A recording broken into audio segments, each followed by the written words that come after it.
अस्सलाम वालेकुम दोस्तों। तो बस आज हम स्टार्ट करते हैं टीसीएस साइकिल। ये टीसीएस साइकिल ही जो है ना दोस्तों, ये टीसीएस साइकिल जो है ना काफ़ी इम्पोर्टेंट है। तो टीसीएस साइकिल में आपने दोस्तों कुछ बातें याद रखनी है। एक ये बात याद रखनी है कि इसमें जो है ना ये किताबालिक भी है और इनाबालिक भी है।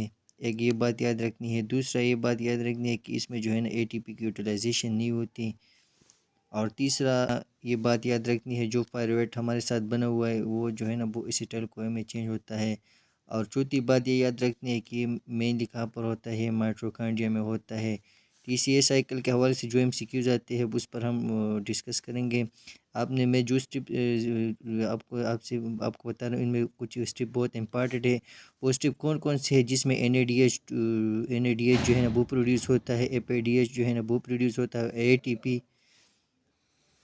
तो इसमें इस तरह है ना दोस्तों कि ये स्टेप हम डिस्कस करेंगे। ईटीसीएस साइकिल जो के लिए रिक्वायर्ड क्या होता है, एसिटाइल कोए। एसिटाइल कोआ कहाँ से आता है? तो दोस्तों मैंने आपको पहले से बताया था कि पायरुवेट जो है ना वो ग्लाइकोलाइसिस के ज़रिए प्रोड्यूस हुआ हो। ये पायरुवेट जो है ना ये एसिटाइल कोए में चेंज होता है।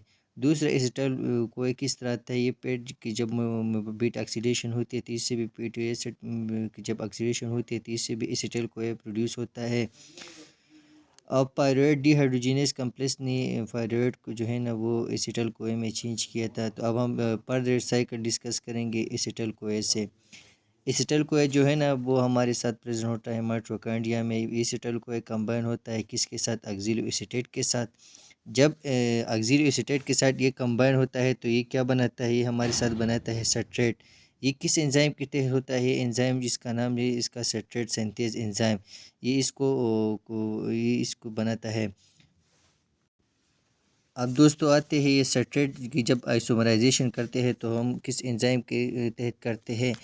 तो सल्ट्रेट की जब हम आइसोमराइजेशन करते हैं तो एक एंजाइम है, इस एंजाइम का नाम है एकानेक्टेज एंजाइम। तो दोस्तों आपने ये बात याद रखनी है कि एकानेक्टेज एंजाइम को एकानेक्टेज एंजाइम का इनहिबिटर को कौन है? फ्लोरोएसीटेट। आपने ये बात याद रखनी है कि फ्लोरोएसीटेट जो है ना वो एकानेक्टेज को इनहिबिट करता है। तो ये जो है ना एमसीक्यूज में भी आता है। दूसरी बात दोस्तों आती है, जो आइसोसल्ट्रेट जो है ना वो अल्फा कीटो ग्लूटारेट को चेंज होता है। जब ये अल्फा कीटो ग्लूटारेट को चेंज होता है तो इसके लिए कौन सा एंजाइम यूज़ होता है? इसके लिए एंजाइम जो होता है आइसोसल्ट्रेट डिहाइड्रोजिनेज एंजाइम होता है। आपने ये बात भी याद रखनी है दोस्तों। रेट लिमिटेड एंजाइम जो है ना इसका वो है आइसोसल्ट्रेट डिहाइड्रोजिनेज। ये आइसोसल्ट्रेट डिहाइड्रोजिनेज एंजाइम जो है ना, तो दोस्तों आपने यहाँ पर एक बात याद रखनी है कि जो जो एंजाइम आइसोसल्ट्रेट डिहाइड्रोजिनेज, यहाँ पर जो है ना NADH ये भी प्रोड्यूस होता है और इसके साथ क्या प्रोड्यूस होता है? CO2 जो है ना वो यहाँ से रिमूव होता है। तो दोस्तों आपने इस टिप को याद रखना है कि वो कौन सा एंजाइम है जिसमें जो NADH और प्लस CO2 जो है ना वो प्रोड्यूस करता है। तो ये आइसोसल्ट्रेट डिहाइड्रोजिनेज है। ये कौन सी स्टिप में प्रोड्यूस होता है? जब हमारे साथ आइसोसल्ट्रेट जो है ना वो अल्फा कीटो ग्लूटारेट में चेंज होता है। तो दोस्तों हम आते हैं अब नेक्स्ट स्टेप की तरफ। ये स्टेप पे जो है ना इसमें जो अल्फा कीटो ग्लूटारेट जो है ना वो सक्सिनल को चेंज होता है। तो इस स्टेप में क्या होता है? तो इस स्टेप ये अल्फा कीटो ग्लूटारेट ये एंजाइम के तहत होता है। इस एंजाइम का नाम है अल्फा कीटो ग्लूटारेट डिहाइड्रोजिनेज। तो दोस्तों ये एंजाइम भी जो है ना पायरुवेट डिहाइड्रोजिनेज कम्प्लेक्स की तरह है। इसकी भी जो है ना 5 को एंजाइम है, एक ATP लिपोमाइड और NAD और FAD कोए। और इसका इनहिबिटर कौन है? मैंने आपको पहले भी बताया था पायरुवेट डिहाइड्रोजिनेज कम्प्लेक्स का। इसका भी इनहिबिटर जो है ना आर्सेनाइड जो है ना ये इसको इनहिबिट करता है दोस्तों। तो ये बात आपने याद रखनी है कि यहाँ पर भी हमारे साथ क्या प्रोड्यूस होता है? एक NADH प्रोड्यूस होता है और इसके साथ जो है ना CO2 या सी रिमूव होता है। तो दोस्तों ये दो स्टेप जो है मैंने बताई, ये भी MCQs की वजह से काफ़ी इंपॉर्टेंट है। किस सवाल ये आपने याद रखनी है। तीसरा जो दोस्तों आता है इसका फॉर्मेशन ऑफ सक्सीनेट। ये सक्सिनल कोए जो इसमें प्रोड्यूस हुआ ये चेंज होता है। ये सक्सिनेट जो है ना सक्सिनल कोए चेंज होता है। सक्सिनेट को किस एंजाइम के तहत होता है? ये सक्सिनेट एंजाइम के तहत, सक्सिनेट टाइकोकाइनेज एंजाइम के तहत होता है ये। तो दोस्तों यहाँ पर आपने एक बात याद रखनी है कि जब सक्सिनल कोए सक्सिनेट को चेंज होता है तो किस एंजाइम के तहत होता है? Succinate thiokinase enzyme. अगर ये प्रोसेस लीवर में हो रहा हो या अगर ये प्रोसेस लीवर में हो रहा हो तो या किडनी में हो रहा हो तो यहाँ पर क्या प्रोड्यूस होता है? यहाँ पर प्रोड्यूस होता है GTP। अगर ये प्रोसेस RBC में हो रहा हो या ये प्रोसेस अगर ब्रेन में हो रहा हो या हार्ट में हो रहा हो तो यहाँ पर क्या प्रोड्यूस करता है? ATP। तो यहाँ पर दोस्तों आपने ये बात याद रखनी है कि TCA साइकिल में सिर्फ एक एसिटाइल को ऐसे सिर्फ एक ATP प्रोड्यूस होती है। वो किस टिप पर प्रोड्यूस होती है? जब सक्सिनल कोए जो है ना वो सक्सिनेट को चेंज होता है।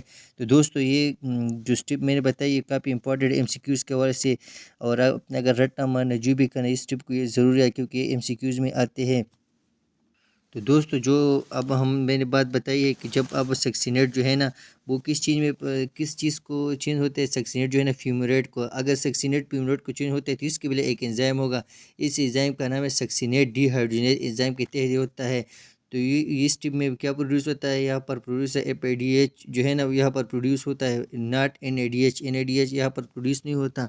तो दोस्तों आपने इस टिप को याद रखना है। MCQs में इस तरह आता है कि वो कौन सा स्टेप है जिसमें TCA साइकिल में FADH2 जो है ना वो प्रोड्यूस होता है, तो उसके लिए एंजाइम कौन सा है? तो अगर एंजाइम आए तो आपने सक्सिनेट डिहाइड्रोजिनेज को पॉइंट आउट करना है।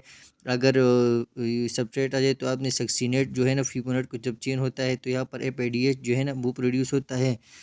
अब दोस्तों अब हम आते हैं इसके स्टेप पर मलेट।